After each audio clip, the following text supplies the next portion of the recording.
제가 사랑하는 성도님들께 성령 강림 주일 아침에 기쁜 소식을 전합니다. 성령이 오셨습니다. 할렐루야. 이 기쁜 소식을 온 세상에 전하세로 시작하는 찬송가 186장 후렴구. 성령이 오셨네, 성령이 오셨네, 내 주님 보내신 성령이 오셨네. 이 기쁜 소식을 온 세상 전하세, 성령이 오셨네. 아멘. 성령은 이미 오셨습니다. 2000년 전 부활하신 예수님이 하늘에 승천하신 후에 우리에게 성령을 보내주셨습니다. 여러분, 우리에게 기쁜 소식인 성령이 오셨습니다. 이 말은 작년 성령 강림 주일 예배 설교 제목이었습니다. 자, 오늘 또 성령 강림 주일을 맞아서 성령에 대한 제가 주제 설교를 또 하게 됐습니다. 평소 주일 예배 설교는요, 금성교 유튜브에 계속 올려놓지를 않아요. 수요 예배 시작하기 전에 내립니다. 그런데 성령 강림 주일 예배 설교는 제가 계속 금성교 유튜브에 그냥 올려놓고 있습니다. 제가 생각하는 게 있거든요. 우리 성도님들 또 들어가셔서 작년 설교 성령이 오셨습니다. 또 한 번 들어보시는 것도 필요할 것 같아요. 그리고 오늘 성령은 무엇이다? 보혜사입니다. 또 설교를 통해서 성령님을 알아가시고 도대체 성령의 일하심이 무엇인가, 성령의 충만함이란 무엇인가 등등 계속 성령님을 알아가는, 그래서 성령 충만한 저와 여러분 우리 금성교회 되기를 간절히 소원하고 축복합니다. 자, 이미 우리에게 오신 성령은 물질이 아닌 인격적인 존재죠. 26절을 보면 보혜사 곧 아버지께서 내 이름으로 보내실 성령 그가. 자, 예수님이 지금 말씀하십니다. 성령 그것이라고 말씀하셨어요. 성령 그가라고 말씀하셨어요. 성령 그가. 성령이 어떤 물질적인 존재였다면 성령 그것이라고 해도 괜찮아요. 그렇죠? 그러나 성령은 물질적인 존재가 아니기 때문에 성령 그것이라고 할 수가 없는 거예요. 성령 그가. 성령은요, 인격적인 존재예요. 자, 내가 성령님을 물질적인 존재로 알고 있나, 인격적인 존재로 알고 있나, 그것을 알려면 무엇을 보면 우리가 쉽게 분별을 할 수 있느냐면, 내가 성령 충만을 어떻게 이해하고 있느냐를 보면 그것을 우리가 어렵지 않게 알 수 있을 것 같아요. 자, 성령 충만, 제가 여러 번 설명을 했지만 이런 거죠. 어떤 분은 성령 충만을 이렇게 생각하시는 분이 있는 것 같아요. 물컵이 있습니다. 물이 가득 들어 있습니다. 제가 한 모금 마시니까 물이 이 컵에 가득 들어 있어야 좀 줄어들었어요. 한 모금 더 마셨습니다. 자, 물이 어떻게 됐어요? 이 컵에 더 줄어들었어요. 그래서 성령 충만을 혹시 이렇게 생각하시는 분이 있을까 싶어서 말씀드리는 건데, 성령 충만, 성령으로 지금 내가 뭔가 비어 있어. 그래서 성령으로 가득 채우는, 이런 식으로 성령 충만을 이해하시는 분 혹시 없으신지요? 아니면 여러분 다 핸드폰이 있으시잖아요. 핸드폰 하루를 딱 시작할 때 보면 대부분은 핸드폰 배터리 충전 상태가 몇 %예요? 일반적으로는 100%예요. 그렇죠? 완전히 충전된 상태 100%, 배터리가 에너지로 꽉 차 있는 상태에서 시작을 했다가 이제 하루의 삶을 살다가 점심시간 지나서 이렇게 보면 배터리가 몇 %? 100%인 사람 없죠? 그렇죠? 100%인 사람 없어요. 80%, 70%. 예, 핸드폰의 상태나 또는 핸드폰 사용을 얼마만큼 했느냐에 따라서 때로는 막 50%까지 떨어질 수 있겠죠. 자, 이렇게 배터리 게이지가 100%였는데 에너지가 힘이 쭉쭉쭉쭉쭉쭉쭉쭉 빠져들었어. 그래서 성령 충만. 내가 지금 힘이 없어. 힘이 빠졌어. 그래서 성령 충만. 그래서 힘과 에너지를 쫙 받아가지고 내 안에 힘과 에너지가 이 능력이 쫙 100%딱 채워지는 이런 식으로 성령 충만을 혹시 이해하고 계신 분이 없으신지요? 여러분, 바로 이런 것이 성령을 물질적인 존재로 아는 것이에요. 여러분, 성령을 물질적인 존재로 아는 것은 굉장히 심각한 오류고요. 그리고 심각한 부작용을 낳습니다. 개인적으로 심각한 부작용, 교회적으로 심각한 부작용, 그리고 사회적으로도 심각한 부작용을 낳습니다. 사회적으로 무리를 일으키는 기독교 단체들, 뭐 이단을 비롯해서 그런 단체들 보면 많은 경우가 성령에 대한 잘못된 이해를 하는 그런 집단들이에요. 그래서 개인적으로 심각한 부작용, 교회적으로 심각한 부작용, 때로는 사회적으로 심각한 부작용을 일으켜서 언론을 도배합니다. 그러면서 일반 국민들이 교회를 향하여 막 손가락질을 합니다. 자, 여러분, 그 성령에 대한 왜곡된 이해, 잘못된 이해가 낳는 부작용 중에 하나가 이런 거죠. 성령 충만. 내 안에 무엇을 충만해요? 성령으로 충만 가득 채우는 거예요. 내 안에 성령이라는 뭘 채우는 거예요? 에너지와 힘을 가득 채워요. 그리고 그 에너지 힘을 내가 필요할 때 내가 꺼내 쓰는 것. 실제 이렇게 생각한 사람이 있었죠. 신약성경 사도행전 8장에 보면 사마리아 성에 예수 복음이 전해지고 그 사마리아인들 중에 예수 믿는 사람이 생겼다라는 이 소식이 예루살렘 교회에 전해진 거예요. 그래서 다 이 유대인들이잖아요. 유대인들이 생각하기에 뭐야, 예수 믿는 유대인들이 생각하기에 저 사마리아인들은 우리가 사람 취급도 안 했고 상종도 안 했던 사람들인데 어떻게 저 사람들이 예수를 믿지? 이게 도대체 무슨 일이야? 실제 정말 예수 믿는 거예요? 레알? 그래가지고 두 사도를 사마리아 성에 파견을 하죠. 누구? 베드로, 요한 두 명을 사마리아 성에 파견을 해가지고 당신들이 가서 정말 사마리아인들이 예수를 믿는 건지 한번 확인을 하라고, 무슨 일이 벌어지고 있는지 가서 한번 체크를 하라고 보냈어요. 그래서 베드로와 요한이 사마리아 성을 방문을 해서 보니 정말 사마리아 성에 사마리아인들 가운데 예수 복음을 듣고 예수 믿는 사람이 있는 겁니다. 그래서 이 베드로와 요한이 어떻게 합니까? 베드로와 요한이 17절에 보니 예수 믿은 사마리아인들이 성령 받기를 기도해요. 이에 두 사도가 그들에게 안수하며 성령을 받는지라. 이것을 보고 있는 사람들 중에 시몬이라는 사람이 있었어요. 시몬이라는 사람이 이것을 또 보고 있다가 이렇게 생각을 하는 거예요. 그리고 이렇게 반응을 보입니다. 어떻게 반응을 하냐? 18절 19절에 시몬이 사도들의 안수로 성령 받는 것을 보고 돈을 주고서 이르되 이 권능을 내게도 주어 누구든지 내가 안수하는 사람은 성령을 받게 하여 주소서. 자, 그러니까 시몬은 성령을 돈 주고 살 수 있는 어떤 물질로 생각을 하는 거예요. 우리가 돈 주고 에너지를 사잖아요. 전기라는 에너지를 사요. 돈 주고 기름이라는 에너지를 사요. 그렇죠? 그런 것처럼 성령을 돈 주고 살 수 있는 물질 에너지 정도로 시몬은 생각한 거예요. 그래서 돈 주고 그 힘을 사서 내가 필요할 때 그 힘을 사용하리라.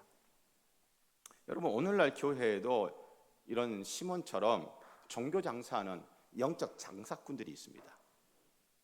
뿐만 아니라 오늘날 교회에도 이런 시몬처럼 영적인 힘, 이 영적인 에너지가 충만한 자기 자신을 과시하는, 또는 그런 자기 자신을 과시하려는 영적인 자기 과시꾼들이 있습니다.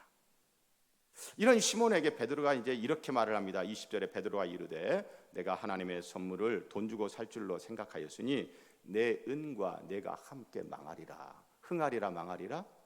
망하리라. 성령에 대한 잘못된 이해를 하고 그 잘못된 이해에 사로잡혀서 살아가잖아요. 그러면 그 길은 흥한다 망한다? 망하는 거예요. 개인적으로 심각한 부작용, 교회적으로 심각한 부작용, 사회적인 심각한 부작용, 흥하는 게 아니라 망하는 일들이 나타나기 시작합니다. 성령은 물질이 아니고 성령은 인격적인 존재입니다. 그 성령은 인격이신 하나님이십니다. 하나님이신 성령이 우리에게 오셨습니다. 할렐루야. 그러면 하나님이신 성령이 왜 오셨나요? 나를 돕기 위해, 우리를 돕기 위해 오셨습니다. 아니 목사님 어떻게 그렇게 단정적으로 말을 하나요? 보세요. 16절 26절에 예수님께서 성령을 어떻게 표현하시나? 16절 내가 아버지께 구하겠으니 그가 또 다른 보혜사를 너희에게 주사. 무엇을 주사? 보혜사. 26절 보혜사 곧 아버지께서 내 이름으로 보내실 성령. 밑줄을 끄봅니다. 보혜사 곧 밑줄 끄고 건너뛰어서 성령의 밑줄을 딱 그으세요. 밑줄을 그은 데만 있습니다. 시작. 보혜사 곧 성령. 성령은 뭐래요? 보혜사예요. 예수님은 지금 거듭거듭 성령을 보혜사라고 지금 우리에게 알려주고 있습니다. 이 보혜사라고 번역된 이 헬라어 단어의 기본적인 뜻이 무엇이죠? 돕는 자입니다. 보혜사는 돕는 자예요. 보혜사 성령, 우리를 돕기 위해 신 성령님은 그럼 언제까지 우리와 함께 계시나요? 16절을 보세요. 내가 아버지께 구하겠으니 그가 또 다른 보혜사를 너희에게 주사 영원토록 너희와 함께 있게 하리니. 성령께서 일시적으로 우리와 함께 하신대요. 잠깐 함께 하신대요. 영원토록 함께 하신대요.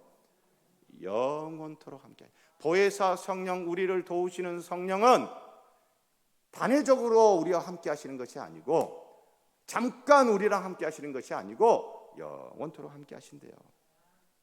우리를 돕는 성령께서 영원토록 우리와 함께 하신다는 것은 우리가 어떤 존재라는 거예요? 우리는 우리를 돕는 보혜사 성령의 도우심이 딱 한 번이면 족하다, 가끔 필요하다, 아니면 늘 필요하다. 늘 필요한 연약한 인생이라는 것이죠. 자, 그런데 일반적으로 사람들은 자기의 약함을 잘 드러내지 않으려고 그래요. 자기의 약함을 자꾸 숨기려고 그래요. 보통 사람들이 왜 그래요? 자존심이죠. 그리고 누가 날 보면서 연약하다고 이렇게 이야기를 하면 그것을 별로 그렇게 기분 좋게 안 들어요. 보통 사람들이. 자, 그런데 생각을 해보세요. 어떤 연약한 사람이 있어요. 상황이 굉장히 힘들고 그 힘든 상황을 헤쳐나갈 힘이 그 사람에게는 별로 없어요. 그래서 여러분을 본 사람이 내가 도와주면 저 상황과 저 상황 속에서 그래도 이렇게 한 겁이 넘어갈 수 있을 것 같은데 도와주고 싶은 마음이 있어요. 자, 그런데 그 힘겨운 가운데서 연약한 사람이 자기의 연약함을 인정을 안 하면 도와주기가 쉬워요, 어려워요? 도와주기 어려워요. 그런 거죠. 사랑하는 성도 여러분, 설교하는 저도 그렇고 여러분도 그렇고 연약하지 않은 사람이 어디 있습니까? 연약하죠. 연약함은요, 부끄러움이 아니에요. 연약함은 나를 도우시는 성령님을 경험할 수 있는 기회입니다. 여러분, 우리를 돕는 보혜사 성령께서 영원토록 우리와 함께 하신다. 그것은 우리는 우리를 돕는 보혜사 성령님의 도우심이 늘 필요한 연약한 사람이다라는 거죠. 자, 그러면 우리는 어떤 연약함이 있나요?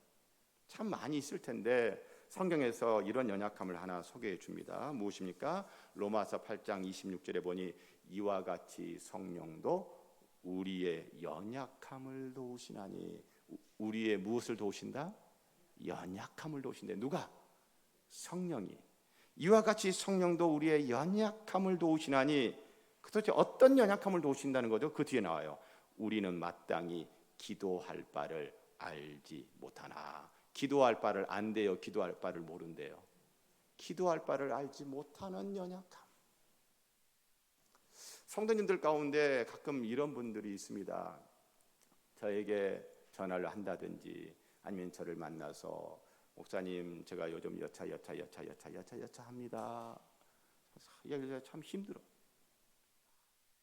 안타까움이 있어요. 그러면서 이렇게 말을 하는 분이 계시더라고요. 목사님, 그런데요, 기도를 하려고 해도 어떻게 기도해야 될지 모르겠어요. 어떻게 기도해야 될지, 무엇을 기도해야 될지 모르겠어요. 그 이야기를 듣는 저는 그럼 알아요? 그 안타까운 사정을 들으면서, 가슴 아픈 이야기를 들으면서 저도 속으로, 저도 어떻게 기도할지 모르겠어요. 하나님, 어떻게 기도해야 돼요? 뭐라고 기도해야 돼요?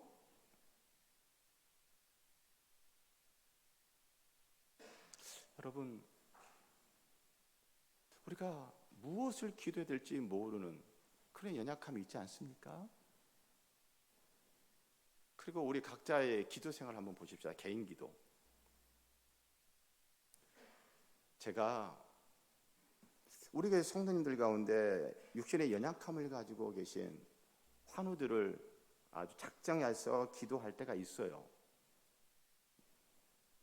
그래서 그 환우들 한 분 한 분들의 얼굴을 떠올리며 이름을 불러가며 그분의 병명과 현재의 상태와 등등 이런 것들을 하나님께 아뢰요. 그러니까 환우들을 위해서 집중적으로 기도할 때 환우들을 위해서 기도만 하는데도 30분이 훌쩍 넘어요.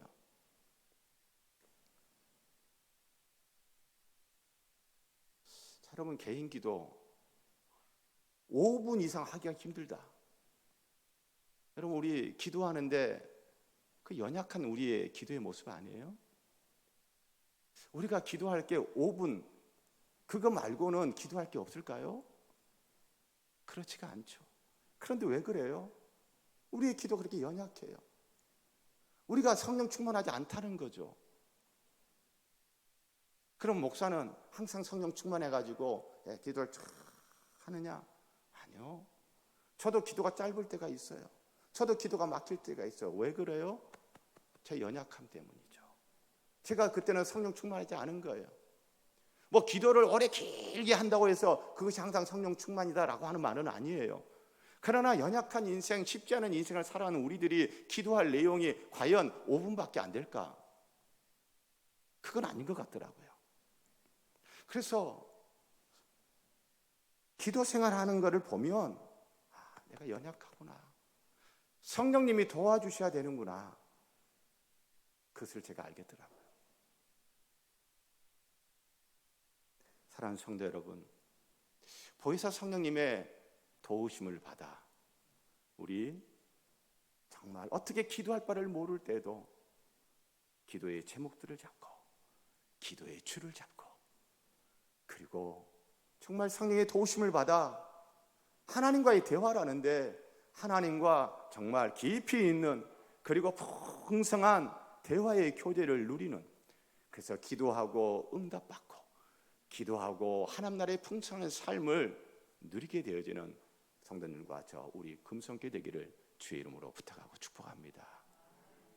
자, 여러분, 또 우리에게는 어떤 연약함이 있을까요? 제가 참 좋아하는 말씀 중에 하나인데 에베소서 3장 16절을 보면 그의 영광의 풍성함을 따라 성령으로 그의 성령으로 말미암아 너희 속사람을 능력으로 강건하게 하시오며. 속사람, 달리 말하면 마음을 어떻게 해달라? 강건하게 해달라. 그래서 속사람이 마음이 어떻다는 거예요? 강건하지가 않은 거예요. 달리 말하면 연약한 거예요. 그런데 연약한 나의 속사람을, 연약한 나의 마음을 누가 강건하게 하신다고요? 성령께서. 저요, 이 에베소 3장 16절 가지고 저 자신을 위해 기도할 때가 저 참 많았습니다. 그건 뭐예요? 저는 마음이 연약한 사람이에요. 마음이 강건한 사람이에요. 저 마음이 연약한 사람이에요. 그래서 성령께서 도와주시지 않으면 제 마음이 연약하고 제 마음이 병이 들고 그래서 제 마음이 쓰러지는 거예요. 그러나 성령께서 도와주시면 어떻게 돼요? 제 마음이 밸런스, 균형을 잡아요. 그러면서 제 마음이 건강해요. 힘이 있어요. 그래서 딱 서서 제가 걸어가야 될 하나님이 예비하신 생명의 길을 걷는 거죠.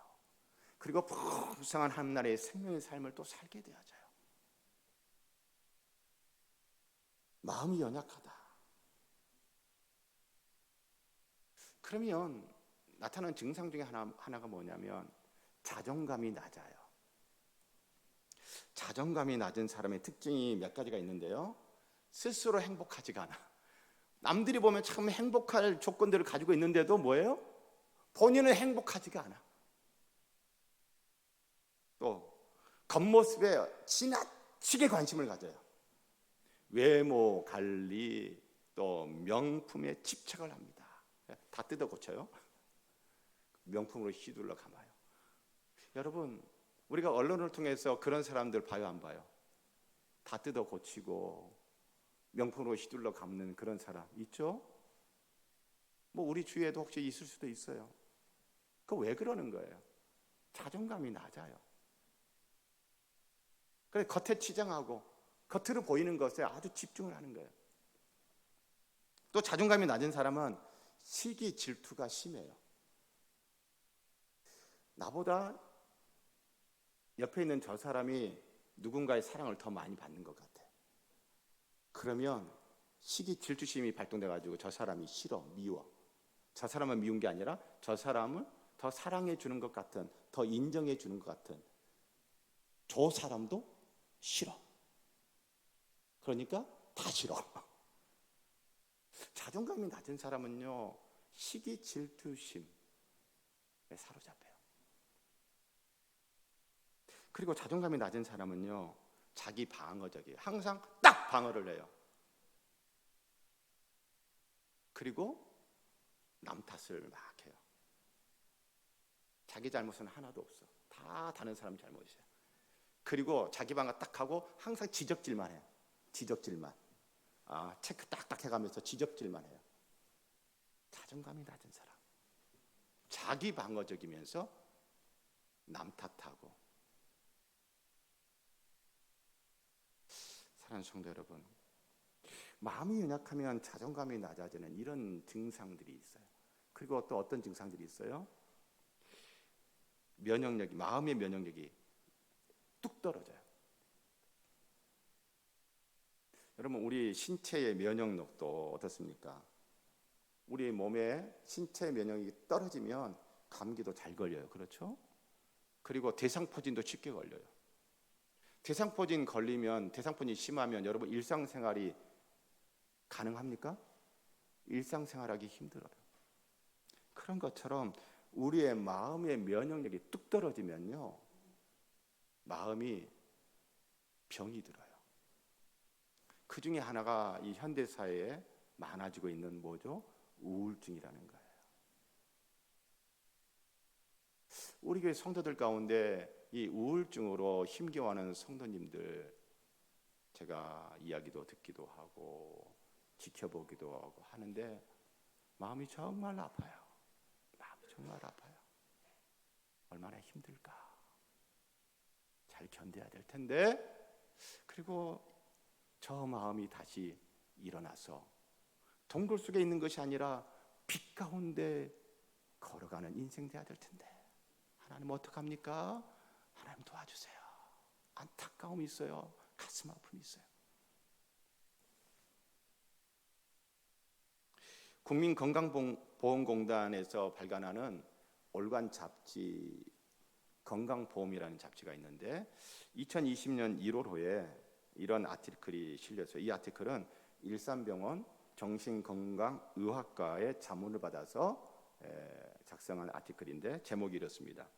마음 면역력 높이는 생활 습관 6가지. 첫째, 몸의 면역력이 떨어지면 쉽게 몸에 병이 찾아옵니다.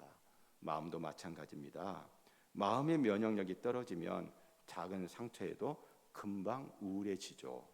마음의 면역력은 수많은 상처에도 무너지지 않고 버틸 힘을 줍니다. 그래서 마음의 면역 높이는 생활 습관 6가지. 첫째, 규칙적으로 햇볕을 쬐기. 둘째, 무조건 참지 않기. 셋째, 규칙적으로 운동하기. 넷째, 밖으로 나가 사회활동하며 사람들과 친밀한 관계 맺기. 다섯째, 부정적 생각 멈추기. 여섯째, 규칙적인 수면 패턴 유지하기. 여러분, 이런 6가지 생활 습관이 우리의 마음의 면역력을 높여서 우리의 마음이 강건해지도록 하는데 도움을 주는 굉장히 지혜로운 실제적인 방법들이에요. 그리고 이것뿐만이 아니라 정말 우리의 마음을 강건하게 해주는 성령의 도우심이 있습니다. 오늘날 왜 이렇게 우울증들이 많을까? 그만큼 우리가 사는 이 세상이 각박해졌다라는 것이기도 하고요.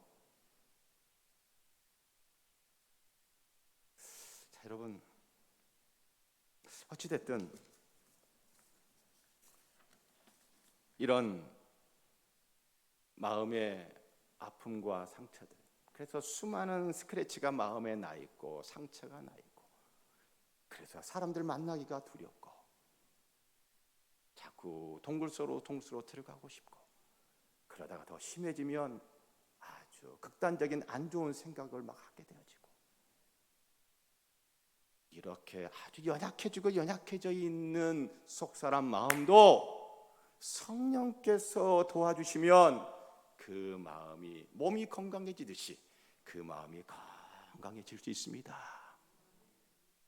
성령 하나님께서 혹시 그런 마음의 우울증, 마음의 연약함, 어두움, 질병들을 혹시 가지고 있다면, 그런 안타까운 힘겨운 분들이 있다면 성령께서 그 성도님들의 마음을 어루만져 주시기를 바랍니다. 성령님 도와주세요. 제 마음이 이렇게 힘이 들어요. 성령님 도와주세요. 제 마음에 이렇게 스크래치가 나 있어요. 성령님 도와주세요. 제가 이렇게 상처를 받아서 사는 것이 너무 힘들어요. 성령님께서 도와주실 거예요. 성령님께서 만져주실 거예요. 성령께서 그 마음을 세워주실 거예요. 강건케 해주실 거예요. 사랑하는 성도 여러분, 우리 모두 다 마음이 연약해질 때가 있겠죠. 그러나 성령의 도우심을 받아 우리 각 사람의 마음이 각 강건해지기를, 건강해지기를, 건강한 몸과 영혼을 가지고 하나님께 주신 인생을 생명의 길로 걸으며 하나님 나라의 풍성한 생명의 삶을 살기를 주의 이름으로 축복합니다. 자, 여러분, 우리는 성령의 도우심이 꼭 있어야 하는 연약한 인생입니다. 연약함은 부끄러움이 아니에요. 연약함은 성령의 도우심을 경험할 수 있는 기회입니다. 혹시 연약함이 있으십니까? 성령의 도우심을 경험하시기를 축복합니다. 자, 그럼 연약한 우리를 도우시는 성령께서 하시는 일은 무엇일까요? 26절을 함께 읽습니다. 보혜사 곧 아버지께서 내 이름으로 보내실 성령, 그가 너희에게 모든 것을 가르치고. 성령께서 오셔서 우리를 돕기 위해서 오신 성령께서 하시는 일이 뭐래요? 모든 것을 가르치고. 가르치세요. 뭘 가르치신대요? 모든 것을 가르치신대요. 모든 것. 야, 모든 것. 된장찌개 맛있게 끓이는 법, 뭐 이런 것도 가르치시나요? 자, 그 모든 것이 뭘까요? 성령께서 가르치고자 하시는, 가르치시는 모든 것이 뭘까요? 바로 그 다음에 나와요. 내가 너에게 말한 모든 것. 모든 것은 곧 성령께서 우리에게 가르치려고 하는 모든 것은 뭐예요? 여기서 내가 누구예요? 예수님이 제자들에게 말한 모든 것. 그러니까 성령께서 우리를 가르쳐서 우리를 돕고자 하는데 무엇을 가르쳐서 도우려고 그러는 거예요? 예수님의 말씀, 주님의 모든 말씀을 가르쳐 우리를 돕고자 하십니다. 자, 가르친다. 자, 이게 대꾸법을 썼는데요. 그가 너희에게 모든 것은 주님의 모든 말씀이었죠. 가르친다는 뒤에는 어떻게 표현되어 있어요? 생각나게 하는 거예요. 자, 그러니까 이 생각나게 하다라고 번역된 이 헬라어 단어는 깨닫게 하다라는 뜻이 또 분명히 있어요.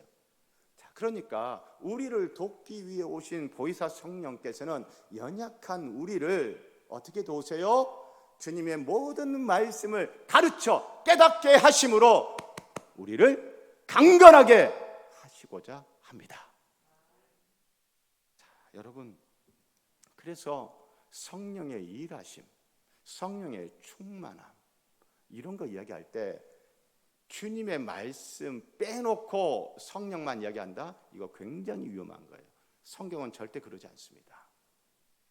성령의 일하심과 하나님의 말씀은 같이 가요. 그러면서 우리 안에 깨닫게 하시는 것도 있고, 그 성령과 말씀이 함께 가면서 우리로 하여금 어떻게 해요? 말씀을 받아들이며 그 말씀에 젖어들게 하면서 말씀으로 우리의 심령이 충만해지고 툭 건드리면 말씀이 나올 정도로, 그러면서 이 험악한 세상을 살아가면서 우리로 하여금 건강하게 하는 거죠. 힘 있게 하는 거죠. 자, 여러분, 여기서 예수님께서 모든 것을 가르치는 그 모든 것은 예수님의 말씀이에요. 성령께서는 예수님의 말씀을 가르치고 깨닫게 하셔서 연약한 나를 강건하게 하시죠. 자, 그런데 예수님이 말씀하신 모든 거예요. 예수님의 모든 말씀을 가르치고 깨닫게 하시려고 하신다. 우리 성도님들이 아시겠지만 저희가 담임 목사로 부임을 해가지고 지금까지 제가 설교를 할 때 지난 주일은 창세기 설교하고 이번 주일은 요한복음 설교하고 다음 주일은 사사기 설교하고 이런 식으로 설교를 했어요. 아니면 책 하나 딱 잡아서 책별 강해 설교 끝까지 쭉 했어요. 책별 강해 설교를 쭉 끝까지 했어요. 이렇게 하는 이유가 있어요. 제가 여러 번 말씀을 드렸지만 제가 목회하는 동안, 제가 은퇴하기까지 목회하는 동안 할 수만 있다면 창세기부터 요한계시록까지 제가 다 설교하고 가르칠 수 있으면 좋겠다라고 하는 그 마음, 이것이 저희 목회 철학이에요. 목사님들마다 목회 철학이 다르니까 뭐 저처럼 책별 강해 설교를 쭉 안 하는 분들도 계실 거예요. 그거는 그 목사님의 목회 철학이에요.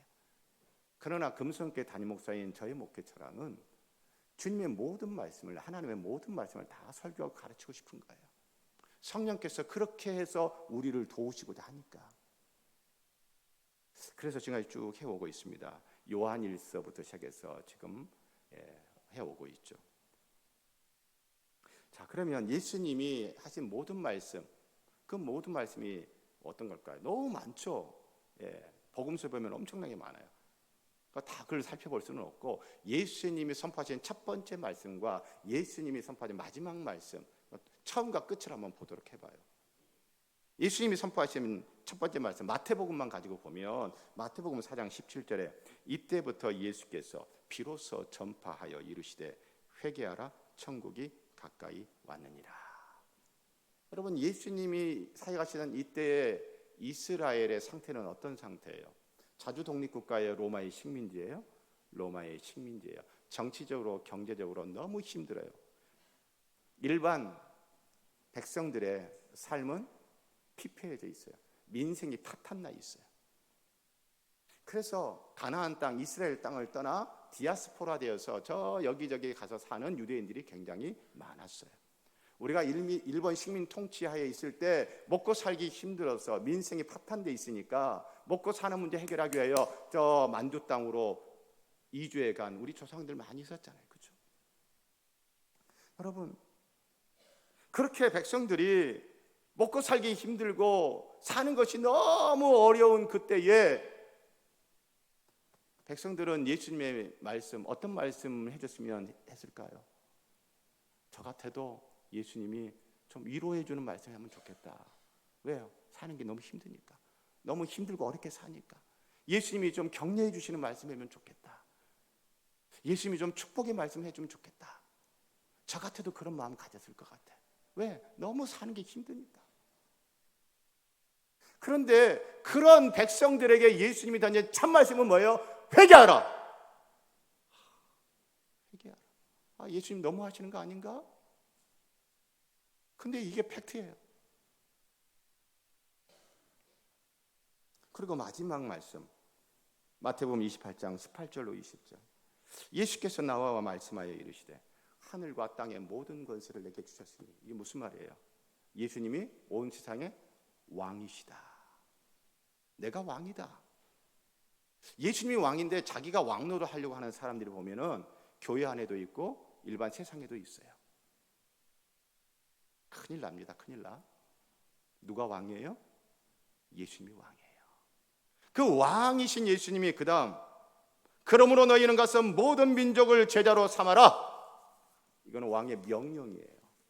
여러분, 저를 비롯해서 그 어떤 사람도 명령받는 거 좋아하는 사람 아무도 없어요. 명령받는 거 다 싫어해요. 그런데 예수님, 내가 왕이야. 그러면 명령을 내려요. 모든 민족으로 제자 삼아라. 아버지와 아들과 성령의 이름으로 세례를 베풀고 내가 너희에게 분부한 모든 것을 가르쳐 지키게 하라. 볼지어다 내가 세상 끝날까지 너희와 항상 함께 있으리라. 마지막 말씀은 축복의 말씀이에요. 내가 너희와 항상 함께 있을게. 걱정하지 마. 두려워하지 마. 무서워하지 마. 내가 너희와 세상 끝날까지 항상 함께 할 거야. 축복의 말씀. 처음과 끝만 봤습니다. 그 사이에 예수님이 어떤 말씀하셨을까요? 위로의 말씀도 있었죠. 격려의 말씀도 있었죠. 칭찬의 말씀도 있었죠. 권면의 말씀도 있었죠. 책망의 말씀도 있었죠. 축복의 말씀도 있었죠. 다양한 말씀들이 있었죠. 그런데 제가 설교를 준비하며 예수님이 그 힘들게 사는 백성들한테 왜 처음에 좀 위로 좀 해주시지, 회개하라, 이게 뭘까? 그런데 그게 예수님의 말씀이에요.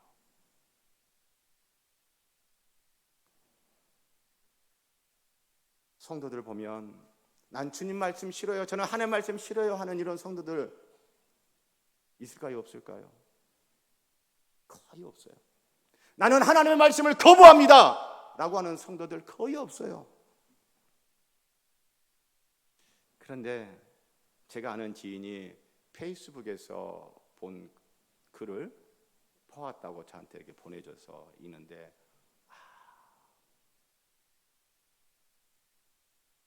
그 글 속에 제 모습이 있는 거예요. 아이고, 제 모습이 있는 거예요. 하나님 말씀 싫어하지 않는다고, 나는 하나님 말씀 거부하지 않는다고 하는 내게, 와, 들어보세요. 원문은 영어로 되어 있었는데 한글로 번역을 한 건데요. 한번 들어보세요. 나는 하나님의 말씀이 나의 고민을 덜어주기를 원했다. 그러나 나는 하나님의 말씀이 나의 길을 정하는 것은 원하지 않았다.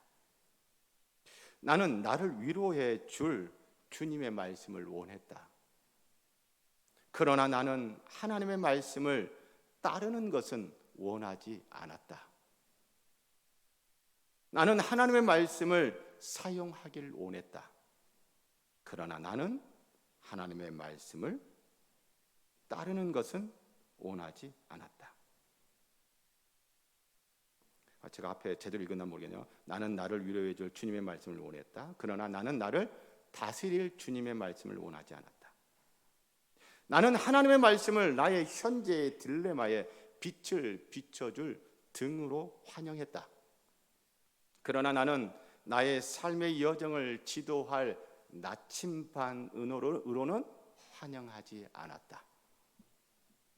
하나님의 말씀은 내가 참고하는 자료일 뿐 내가 순종해야 하는 지침은 아니었다. 나는 하나님의 위로를 필요로 했지만 하나님의 교정은 어떤 것도 원하지 않았다. 제 모습이 있더라고요. 제 모습이. 우리 성도님들은 어떠신가요? 제가 사랑하는 성도 여러분, 보혜사 성령의 도우심으로 내가 원하는 말씀이 아니라 하나님의 말씀이 원하는 나를 알아가기를 축복합니다.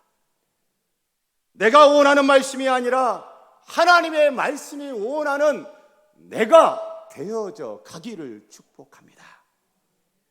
보혜사 성령의 도우심으로 나를 위로해 주는 말씀에도 마음 열고 할렐루야, 나를 다스릴 주님의 마음의 말씀에도 마음 열고 할렐루야 하기를 축복합니다.